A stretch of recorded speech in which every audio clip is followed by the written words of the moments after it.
আজকে আমার বোনের অপারেশন সকাল 8:30টায় ওটিতে ঢোকানোর কথা মণিপালে। খুব ভোরবেলা ড্রাইভারকে ডেকেছিলাম বেরিয়ে যাব বলে, এবং আমরা না গেলে অপারেশনটা করতে মুশকিল হবে, আমরা বাড়ির লোক যেতে তো হবেই। সকালে উঠে দেখছি আমি যে এরিয়ায় থাকি টালিগঞ্জে 12-13 বছর ধরে আমি ওখানে আছি, আমি কোনোদিন এক ফোঁটা জল দেখিনি। সারা দুনিয়া ভেসে গেছে কিন্তু ওখানে জল নেই। আজকে অবাক, আমার বাড়ির নিচতলা অবধি জল চলে এসেছে। ওই অবস্থায় গাড়িতে উঠেছি, গলি দিয়ে আসছি, আমাকে তো অনেকেই দেখে না, আমি বাড়ি থেকে গাড়ি করে বেরিয়ে যাই, আবার শুটিংয়ের গাড়ি বা কাজের গাড়ি তোলে বেরিয়ে যাই। সবাই হয়তো আমাকে ঠিকমতো দেখে না বা চেনে না। হঠাৎ করে এক ভদ্রলোক জিজ্ঞেস করছেন, আপনি এই গলিতে গাড়ি ঢুকিয়েছেন কেন? আমার ড্রাইভারকে বলছে।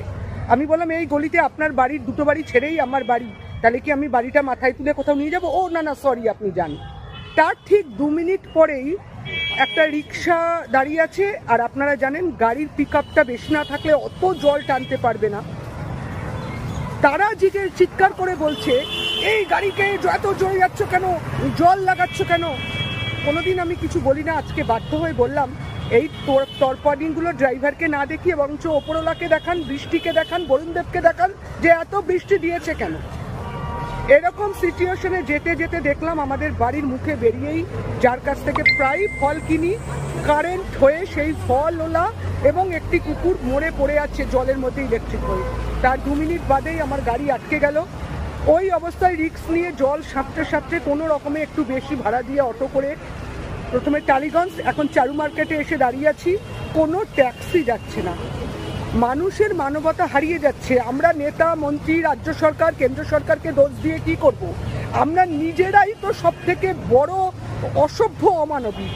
মানবতা যেরকম আছে, অমানবিকতাও আছে। জানি না বোনের কাছে কি করে পৌঁছবো, আমার খুব কান্না পাচ্ছে। যুদ্ধ করার পর একটা ট্যাক্সি পেয়েছি, তাও উনি বলেছেন যে যদি রাস্তায় জল থাকে তাহলে আমার কিছু করার নেই। তো আজকে আমি পরিস্থিতির চাপে বাধ্য হয়ে অটোতে চড়েছিলাম, এবং অটোতে যখন আমরা আসছিলাম আশেপাশের গাড়ির জল আমাদের গায়ে ছিটে যাচ্ছিল, কিন্তু আমরা যতজন ছিলাম কেউ কোনো চিৎকার চেঁচামেচি, প্রতিবাদ, অসভ্যতা কিছুই করিনি, কারণ দিস ইজ দ্য সিচুয়েশন। মানবিক মানুষ এখনো আছেন। ট্যাক্সি একটা নির্দিষ্ট জায়গার পর ঢোকেনি। পথ চলতি এক দাদা এরকম সিচুয়েশন দেখে নিজের রিস্ক নিয়েও আমাকে পৌঁছে দিচ্ছে। এদের জন্যই পৃথিবী আজও এত সুন্দর। প্রচণ্ড জল সাঁতরে সাঁতরে যাচ্ছি। আপনাদের তো বললাম, একজন মানবিক মানুষ আমাকে বোনের অপারেশন এমার্জেন্সি শুনে এত জল ছেড়ে রিস্ক নিয়ে, উনি যেতেন না ওদিকে, আমার এই সিচুয়েশন দেখে আমাকে গাড়ি করে